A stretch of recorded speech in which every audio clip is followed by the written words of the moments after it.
Bonsoir à toutes et à tous, bienvenue dans Libre Ensemble, votre rendez-vous de la laïcité. Clit Révolution, Je m'emballe Clito, Paye ta schneck, Balance ton sport, balance ton bar, balance ton folklore, préparez-vous pour la bagarre, laisse les filles tranquilles. Si vous êtes présent sur les réseaux sociaux, vous avez certainement déjà entendu parler de certains de ces comptes, des comptes qui incarnent un nouveau type de féminisme, un féminisme à coups de hashtag, un féminisme plus visible, plus décomplexé et qui touche une masse de personnes plus grande. Derrière ces comptes actifs sur Instagram, Twitter, Facebook ou ailleurs, il y a des militantes qui ne s'attendaient pas nécessairement à susciter autant d'engouement et à recevoir autant de témoignages, autant d'attaques non plus. Libre Ensemble, Vinciane Colson, Jacques Nizin. Qu'est-ce qu'être militante féministe aujourd'hui sur les réseaux sociaux? C'est l'une des questions que nous allons aborder avec nos 4 invités ce soir.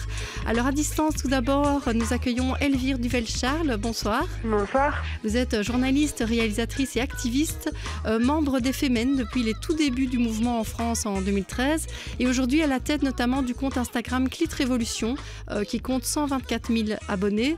Vous venez de publier un livre très inspirant intitulé Féminisme et réseaux sociaux, une histoire d'amour et de haine. Et en studio, nous accueillons Claire Allard. Bonsoir. Bonsoir. Vous êtes graphiste engagée. Vous avez créé un compte Instagram encore tout jeune qui s'appelle Datadel et qui vise à mettre en avant des femmes qui ont fait l'histoire et qui pour la plupart restent pourtant invisibles dans l'espace public ou les manuels scolaires. Et on accueille aussi Agathe et Lorraine. Bonsoir. Bonsoir. Vous faites toutes les deux partie du collectif Balance ton sport qui dénonce les inégalités de genre et les violences vécues dans le sport. Vous êtes à l'origine avec d'autres sportifs des comptes Instagram Débrief du vestiaire et Balance ton sport. Alors le premier qui tente plutôt d'éduquer aux questions de genre dans le sport à travers des témoignages et l'analyse de comportements sexistes et le deuxième qui vise plutôt à interpeller les politiques et les médias aussi. Alors, je vais commencer par vous, Elvire Duvel-Charles. Dans votre livre, vous parlez de votre parcours et on a le sentiment que si vous êtes devenue aujourd'hui une militante féministe particulièrement active sur les réseaux sociaux, vous n'étiez pas nécessairement prédestinée à ça. On a le sentiment que vous avez découvert les mouvements féministes presque par hasard. Oui, c'est un peu un hasard en fait. Moi, j'ai découvert le féminisme en entrant chez Femen, que j'ai quitté il y a quelques années maintenant, mais qui était ma première porte d'entrée dans le féminisme parce que justement elle renouvelait un peu le paysage activiste en France. En fait, en France, en 2012, on a très peu d'activistes féministes et on a énormément d'associations féministes de terrain, mais qui utilisent parfois un jargon qui n'était pas forcément un jargon qui m'était familier, qui ont des codes très ancrés et qui du coup ne me parlaient pas forcément. Et c'est vrai que avec Femen, j'ai appris un nouveau moyen de communication, puisqu'en fait, elle parlait comme moi je parle, donc je me sentais plus la bienvenue dans ce mouvement-là, et on a appris ensemble à comment en fait les rouages de l'activisme et comment faire pour rendre une action visible et pour essayer de parler au plus de personnes possible. Et du coup, ça n'est qu'après quelques années après avoir quitté Femen que j'ai commencé à utiliser les réseaux sociaux pour d'autres choses, mais à la base, moi, mon apprentissage des réseaux sociaux, il s'est fait à travers les réseaux sociaux de Femen dont je m'occupais et dont j'étais en charge, et c'est comme ça que j'ai appris, je me suis rendu compte progressivement du potentiel de viralité des contenus sur les réseaux sociaux. Mais c'est vrai que dans votre livre, vous parlez des réseaux sociaux comme d'un processus collectif d'apprentissage, de conscientisation et d'empouvoirment. Est-ce que ça veut dire que les réseaux sociaux, ils peuvent renforcer finalement la conscience féministe de chacun ? Complètement. En fait, ce qui est intéressant sur les réseaux, et notamment sur Instagram, qui est quand même un des réseaux sociaux propres, c'est le réseau social de l'intime, c'est-à-dire c'est le réseau social où on parle face caméra, mais c'est aussi un réseau social de partage d'expériences et qui permet de récolter des témoignages, comme le faisait d'ailleurs Anaïs Bourdet, qui avait le Tumblr Paye ta schneck. Quand je lui avais posé la question de savoir pourquoi est-ce qu'elle avait utilisé un Tumblr plutôt que ailleurs, ce qu'elle disait, c'est en fait c'est tout simple, c'est juste que il y avait un système il y avait un outil très simple qui permettait de recueillir des témoignages et de les partager derrière. Et donc en fait, je pense que les réseaux sociaux offrent aussi des outils qui nous permettent d'échanger nos vécus tout en étant parfois dans le confort de son anonymat et de parler de choses qui peuvent être peut-être un peu plus intimidantes à aborder hors ligne. qui sont des choses taboues depuis des sujets tabous, enfin tout ce qui concerne la santé, la santé sexuelle, le plaisir sexuel, etc. C'est des sujets qui sont en fait au final très peu abordés, dans lesquels on n'en parle pas forcément en famille, on n'en parle pas forcément à l'école, même si on étudie très brièvement la reproduction, mais en fait c'est vrai que les réseaux sociaux, c'est un outil féministe parce que c'est un outil d'exploration de l'intime et de récolte des témoignages, de partage, et ça crée une médecine empirique en fait. Et ce qui est intéressant, c'est qu'on peut retrouver un peu les mêmes processus. En tout cas, par exemple, quand on voit dans les contes qui parlent de sexualité, on retrouve un peu les mêmes processus que dans les mouvements de self-help des années 70, où des femmes mettaient en commun leurs expériences pour en faire une science empirique, et ce en réaction à une médecine qui essayait de contrôler leur corps, qui ne leur donnait pas le choix, et qui ne leur laissait pas l'autonomie nécessaire à leur émancipation. Alors, je me tourne vers Lorraine et Agathe, ici en studio. Alors, j'ai l'impression qu'il y a plusieurs choses dans ce qu'on vient d'entendre qui peuvent résonner avec votre expérience à vous. Donc, vous avez fait partie, toutes les deux, des membres fondatrices de Balance ton sport et Débrief du vestiaire. Est-ce que ça a été un moyen de montrer qu'effectivement, les victimes de sexisme dans le sport n'étaient pas seules ? Tout à fait. Je pense que c'est ce qui a lancé aussi le mouvement Balance ton sport. Ça a été le recueil énormément de témoignages, et c'était essayer de les visibiliser en fait. Et visibiliser des témoignages tant de sportifs professionnels qu'amatrices. Et en fait, ce qui a permis aussi au monde professionnel de pouvoir s'exprimer parce que c'était anonyme. Et du coup, ça servait de relais, et c'est vraiment une des bases du compte Instagram de Balance ton sport. Par contre, avec Débrief du vestiaire, on voulait vraiment avoir un axe pédagogique et réussir à exprimer en fait les différences et les discriminations de genre dans le sport, pouvoir les expliquer et que ça puisse toucher tant nos coéquipières que nos coachs, avec des limites, mais c'était vraiment le côté éducatif et aussi le côté visibilisation des témoignages et interpellation des politiques aussi. Est-ce que vous avez été étonnées, toutes les deux, des témoignages que vous avez reçus, de la quantité de témoignages ? Oui, clairement. Oui, on en a reçu pas mal sur Balance ton sport, un peu moins sur Débrief du vestiaire, parce que c'est pas le même objectif, exactement. évidemment. Mais oui, clairement. Mais même quand on en parle autour de nous, quand on croise des sportives, en fait, on se rend compte que on vit toutes les mêmes choses, quoi. Oui, c'est vrai. Alors, juste pour reprendre certains chiffres, mais je voyais encore là dans les chiffres qui étaient sortis sur Balance ton sport, une sportive de haut niveau, enfin de niveau international sur 2 subit des violences psychologiques. Bon, c'est des choses dont on ne parle pas nécessairement ailleurs.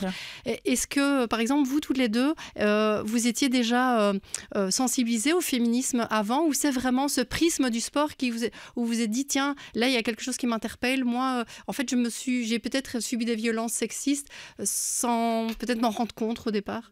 Ça nous interpellait déjà un petit peu avant, mais moi personnellement, en tout cas, très clairement, l'axe du sport m'a énormément intéressée et m'a permis d'ouvrir les yeux sur beaucoup de choses.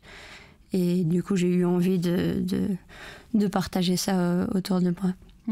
Et je pense qu'on a eu aussi un gros déclic dans notre pratique sportive. On a fait une formation d'arbitrage et on s'est retrouvés dans clairement un bastion masculin. Et en fait, toutes les phrases étaient un peu violentes.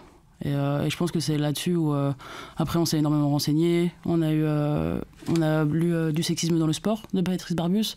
Et là, clairement, on a ouvert les yeux, et c'était après la rencontre avec Charline et Lola, et ça a tout décuplé en fait. Oui, Charline Van Snick et Lola Mansour, deux judokates belges bien connues. Alors Elvire Duvelchar, je me retourne vers vous parce que je voudrais juste lire un extrait de votre livre qui résonne par rapport à ce que vous avez dit juste avant. Vous dites à la page 78 le ton direct et non travaillé peut dérouter qui s'est habitué au contenu lissé, retouché et formaté des influenceuses lifestyle, mais c'est aussi sans doute ce qui séduit et permet d'instaurer un sentiment de proximité entre la créatrice du compte et son public, qui s'identifie plus facilement à une fille mal coiffée avec des taches de café sur son t-shirt qu'à une fémène seins nus sautant sur la voiture de DSK. C'est-à-dire que ça fait partie du succès finalement de ces comptes Instagram et de ce féminisme en ligne. C'est le langage, c'est la manière de parler et le fait qu'on a un langage qui parle à tout le monde. Oui, complètement. En fait, je pense que c'est le fait de retrouver des filles comme nous qui se retrouvent dans les mêmes situations. Et ce qui est intéressant, typiquement, avec la collecte des témoignages, c'est évidemment le fait qu'on se retrouve à découvrir qu'on n'est pas la seule à vivre cette expérience-là. Et ça permet de mettre en lumière un caractère systémique et donc politique. Mais du coup, ça permet aussi de se rapprocher et de s'intéresser à des questions politiques desquelles on peut se sentir un peu exclu parce que c'est pas forcément un domaine dans lequel tout le monde se sent à l'aise. Et en fait, le fait de se retrouver avec des personnes très normales qui en fait pourraient être ta sœur, ta fille, ta mère, ça permet aussi de banaliser d'une certaine manière ces paroles-là. Et c'est important aussi de comprendre que toutes les femmes sont légitimes à s'exprimer sur les questions féministes et comme je dis souvent, on n'a pas besoin d'avoir un bac +5 pour être en colère. Et en fait, c'est aussi un outil. Le fait d'être dans un protocole très naturel, après c'est pas le cas de tout le monde, mais en tout cas on peut le voir sur les comptes féministes que c'est des comptes qui sont généralement tenus par des personnes qui sont très spontanées. Ça vient justement d'un besoin spontané, parce que ça vient d'une urgence en fait d'adresser ces sujets-là et de faire en sorte d'essayer de comprendre comment est-ce qu'on peut changer les choses sans passer par le protocole politique de lobbying habituel et en passant par des discussions qui vont être plus intimes et plus décomplexées. Mmh. Claire Allard, alors on parle d'urgence. Vous avez allié finalement vos talents de graphiste et à l'un des combats qui vous tient à cœur, c'est la lutte contre l'invisibilisation des femmes dans l'espace urbain. Et est-ce qu'il y a une urgence en fait de mettre en avant certaines figures féministes historiques qu'on a oubliées et que l'histoire a oubliées parce que pas assez mises en avant justement? Oui, je pense que c'est un autre domaine que celle des personnes qui sont ici maintenant. Mais justement, ça fait partie de tout ce qu'on vit. C'est que si on n'a pas d'exemple, si dans nos rues, il n'y a jamais de nom de femmes, qu'on ne voit jamais de représentation féminine, ça ne va pas aider à se rendre compte de qui a existé, qui a fait quoi avant. Et donc, c'est pour ça que j'avais envie effectivement d'allier ces deux passions. Et le but est plutôt informatif et de se rappeler que les choses existent et de pouvoir à terme que ce soit un répertoire qui puisse être recherché et d'avoir peut-être justement au niveau des politiques de pouvoir faire un choix par rapport à toutes ces femmes qui existent et qu'on trouve un peu moins facilement sur Internet. Est-ce que vous avez le sentiment que, par exemple, via un compte Instagram comme le vôtre, ça permet d'avoir un effet dans la vraie vie, entre guillemets, c'est-à-dire que de devenir un répertoire qui soit tellement connu, qui devienne presque incontournable et qu'aujourd'hui, quand on choisit le nom d'un bâtiment sportif, par exemple, on se dise « je vais me tourner vers Datadale ». Ben, ce serait le rêve. Mais en fait, justement, donc le compte, comme vous l'avez dit, est tout nouveau. Mais j'ai déjà eu ce type de questions, justement, par rapport à un bâtiment sportif. Et donc, je me dis que ça peut vraiment devenir une référence. Moi, pour le moment, je regarde des personnes qui sont déjà décédées, parce que dans l'espace public, c'est préférable d'avoir des personnes qui ne vont pas changer de politique, on va dire. Pas changer d'avis en plein milieu. Voilà.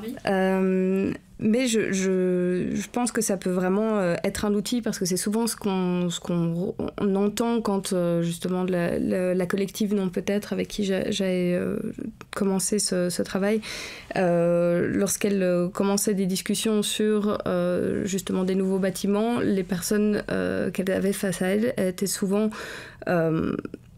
sans vraiment trop savoir où trouver, quelle femme, on n'en a pas, on n'en connaît pas, etc. Il n'y en a pas, n'existe pas. Voilà, mais en fait elles ne sont pas faciles à trouver et c'est vrai, donc cette histoire de répertoire pourrait vraiment aider. Pour le moment, en fait, c'est tombé sur Instagram parce que c'était la solution de facilité et l'espoir, c'est de pouvoir en faire un répertoire en ligne, donc vraiment une plateforme qui est recherchable et donc de pouvoir dire je cherche une femme dans le sport liée à la Belgique au XXe siècle ou que sais-je, et de pouvoir vraiment plus rechercher et donc d'être un outil pour toutes ces personnes qui cherchent à renommer des lieux et qu'on puisse aider de cette manière-là. Alors Lorraine et Agathe, je parlais du fait des effets dans la vraie vie, de nouveau entre guillemets. Est-ce que depuis que vos comptes existent, il y a eu des effets? Alors je sais que par exemple vous avez interpellé des politiques, vous avez interpellé des médias, notamment par exemple la RTBF Sport qui ne mettait pas assez en avant des sportifs sur leur compte Instagram. Est-ce que du coup, depuis que vous les interpellez directement, depuis que vous visibilisez cette discrimination, il y a des choses qui ont changé? Après, pas assez. Après, ça fait 1 an du coup qu'on a commencé les campagnes avec Balançons Sport. On l'a fait en 2 actes. On avait fait une première vidéo avec des témoignages de sportives anonymes et on a fait un 2e acte où on a vraiment interpellé les politiques avec une lettre ouverte. Et après, il y a eu une incroyable...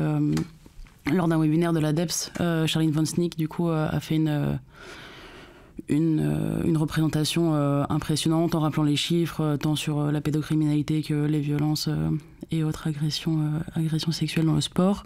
Et en fait, on se rend compte que oui, il y a eu des campagnes menées par certaines personnes politiques, mais 1 an après, on ne peut pas chiffrer les résultats positifs. Est-ce que, et par exemple par rapport à Débrief du vestiaire, où là c'est plutôt un travail pédagogique, est-ce que là, dans les clubs, vous avez le sentiment qu'il y a des choses qui bougent? Non, je pense qu'on a un public pour l'instant qui est fait en fait de sportives et de féministes.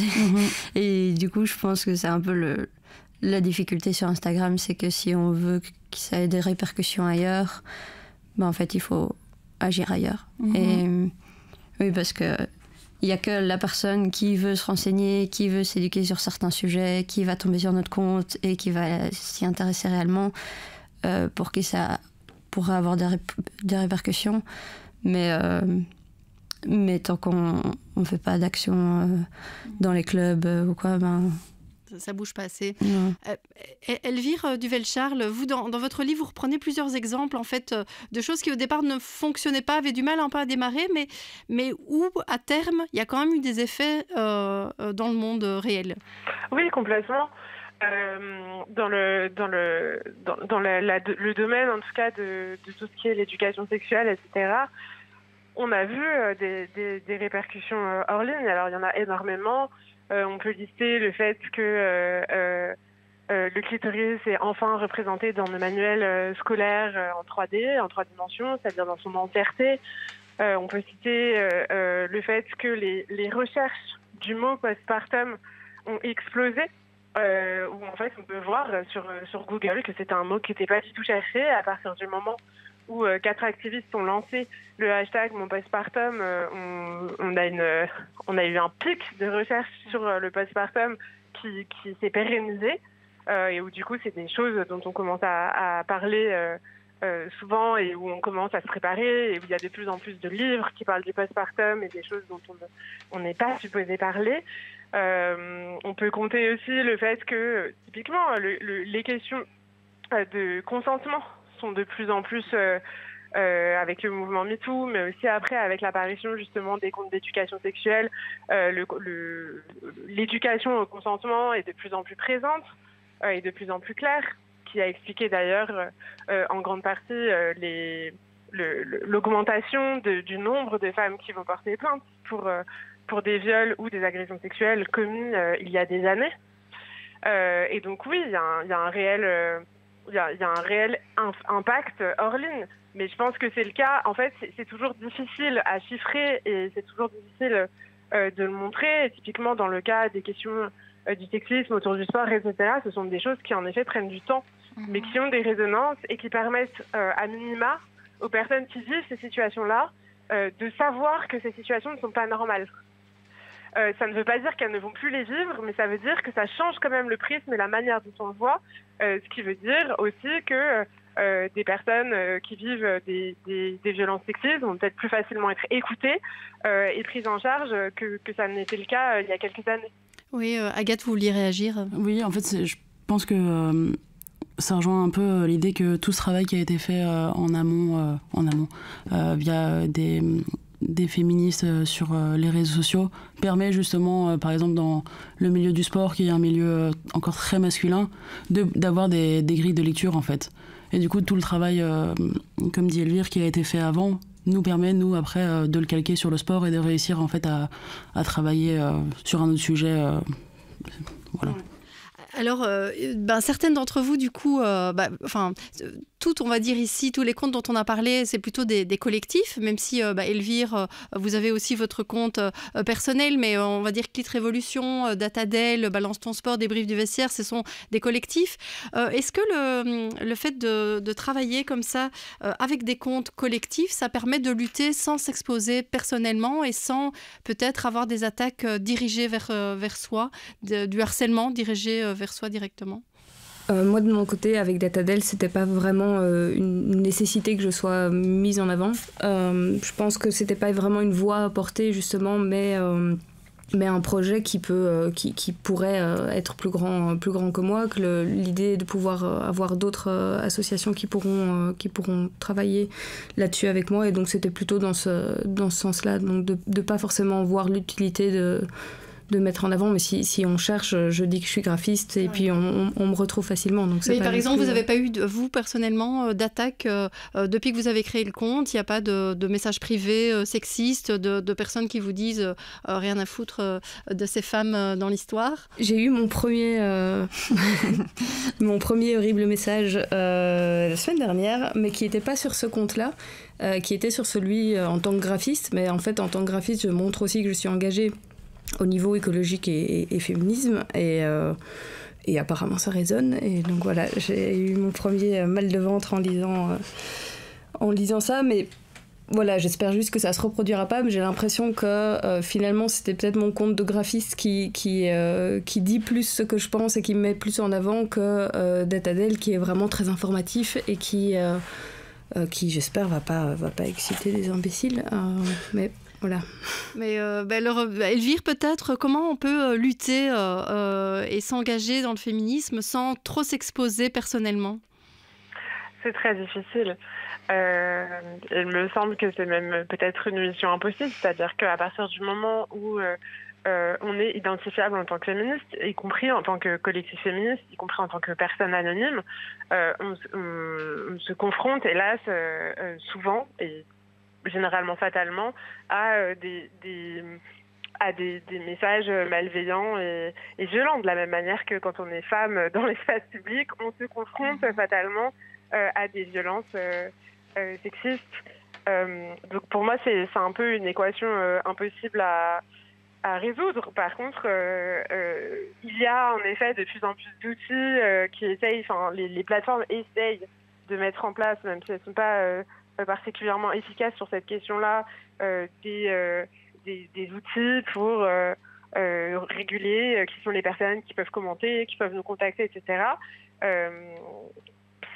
Mais les violences en ligne, les violences sexistes en ligne restent un énorme problème qui, pour l'instant, non résolu. Est-ce que, par exemple, par rapport à Débrief du vestiaire, Balance ton sport, des remarques sexistes, des commentaires privés, est-ce que vous en avez eu beaucoup, des attaques Pas vraiment.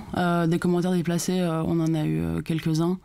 Et après, je pense que nous, on a la chance, avec le compte Balance ton sport et Débrief du vestiaire, du coup, de ne pas être encore visible et de ne pas avoir le retour de bâton. Ouais. Et après, je pense que des personnages du collectif comme des Charlene Van Snick ou peut-être des Cynthia Bolingo sont peut-être beaucoup plus visibles, et peut-être elles ont reçu pas mal, ont peut-être eu des soucis là-dessus, mais on touche du bois. Alors, on parlait de certaines des limites. Alors, évidemment, il y a toutes le cyberharcèlement, c'est une des limites. Elvire Duvel-Charles, est-ce que dans les limites que vous pointez aussi dans votre livre, il y a le côté, avec Instagram, le problème, c'est qu'on est dépendant déjà d'Insta, on est dépendant des algorithmes et dépendant aussi de ces algorithmes qui peuvent bannir votre compte du jour au lendemain ou au moins le mettre en avant. Est-ce que vous avez le sentiment, et c'est ce que vous dites dans le livre, que les comptes féministes sont relayés, on va dire, en bas du fil Insta des personnes qui vous suivent? Oui, en fait, ça dépend beaucoup des comptes, mais en effet, il y a un vrai jeu qui se joue avec l'algorithme et où visiblement, je dis visiblement, puisqu'on n'a toujours pas de preuves, puisqu'Instagram est très opaque sur les politiques de ce qu'on appelle de shadow ban, c'est-à-dire du bannissement de l'ombre. Et c'est c'est une forme de censure douce, entre guillemets, parce qu'elle n'a rien de doux, mais en tout cas moins visible que la suppression simple des posts et des comptes, qui est aussi un problème auquel on fait souvent face, et qui prend en compte les signalements qui sont faits. Et donc, du coup, il y a certains comptes qui vont se retrouver facilement la cible de signalements massifs de la part de masculinistes, de mecs d'extrême droite, etc., et qui vont prendre un malin plaisir à signaler ces comptes-là pour essayer de faire baisser leur visibilité. Donc nous, on n'a pas encore trouvé cette preuve-là. Ce qu'on sait, c'est qu'il y a des campagnes de signalement massif et que, à la suite de ces campagnes de signalement massif, les comptes qui ont été ciblés se sont retrouvés beaucoup moins visibles. Il y a aussi les questions d'algorithme, c'est-à-dire que l'algorithme d'Instagram nous pousse en ce moment, je dis en ce moment parce qu'il change énormément et très fréquemment, nous pousse à produire de plus en plus de contenu, ce qui devient forcément un problème qui impacte fatalement la qualité du contenu, puisque produire plus dans un temps qui est le même, ça amène forcément à une baisse en termes qualitatifs. Donc ça, c'est un autre gros problème qu'on doit affronter et où du coup, on doit faire un choix entre rester visible et produire énormément de contenu qui ne sera pas forcément de bonne qualité l'autre option, c'est de produire moins, de produire au bon moment et des posts de qualité convenable, mais de ne plus être visible par ses abonnés. Alors, il nous reste quelques minutes avant la fin de l'émission. Je voudrais juste refaire un dernier tour de table pour vous demander à chacune, finalement, quel est votre espoir avec vos comptes respectifs. Qu'est-ce que vous avez vraiment envie de faire changer et quel public est-ce que vous espérez toucher? Alors, peut-être Claire, pour commencer. Oui, on en a déjà touché un mot, c'est qu'effectivement, s'il y a la possibilité de faire cette plateforme avec un répertoire de portraits de femmes, que ça puisse permettre par la suite d'en avoir plus pour toute nouveau bâtiment, nouvelle rue qui se ferait à Bruxelles, le pourcentage, enfin à Bruxelles ou en Belgique, le pourcentage de noms de femmes là-dedans est vraiment minime, et donc ça veut dire que tout nouveau nom devrait être féminin si on veut essayer d'un peu équilibrer ça. Et donc voilà, si cette page pouvait devenir une source d'information et d'inspiration, ce serait le rêve. Agathe? Pour Balance ton sport, on aimerait vraiment que ça soit un safe place pour toutes les sportives. Recueillir toute la parole et que tout le monde se sente la bienvenue chez nous. Lorraine? Moi, je dirais d'essayer d'atteindre un public qu'on n'a pas du tout pour l'instant, qui est tout le monde sportif, les coachs, les arbitres, les fédérations, les clubs et tout ça. Y compris un public masculin, par exemple? Oui, tout à fait. Oui, parce que c'est hyper important que les sportifs se rendent compte de ce qu'elles subissent, mais c'est aussi important que ça change. Et pour que ça change, il faut que tout le monde soit bien au clair avec ce qui se passe. Voilà. Et Elvire, quels espoirs vous mettez, vous, dans vos différents comptes, dans Clit Révolution notamment? L'espoir pour Clit Révolution, il est de faire un vrai travail de sensibilisation aux questions de consentement. C'est-à-dire, en fait, il est de faire reculer la culture du viol, et de mettre en avant la culture du consentement. Donc l'espoir, il est là, et il est aussi de donner l'impulsion à des engagements qui soient hors ligne. Oui, donc effectivement, ces jeunes filles peut-être qui vous suivent deviennent de vraies militantes. Elles le sont déjà en suivant évidemment les comptes, mais en tout cas qu'elles s'investissent peut-être dans certains mouvements hors ligne. Exactement, ce qu'elles font, mais elles peuvent toujours être plus nombreuses. En tout cas, je vous remercie vraiment toutes les quatre. Et Elvire Duvelchar, je rappelle donc le titre de votre livre « Féminisme et réseaux sociaux, une histoire d'amour et de haine », publié dans la maison d'édition Hors d'atteinte. Et autour de notre table, donc, on avait Claire Allard pour le compte Datadel et Lorraine et Agathe pour les comptes Balance ton sport et Débrief du vestiaire. Merci vraiment à toutes les quatre. Merci à vous de nous avoir suivis et une belle soirée à tous. Merci. Merci. Merci.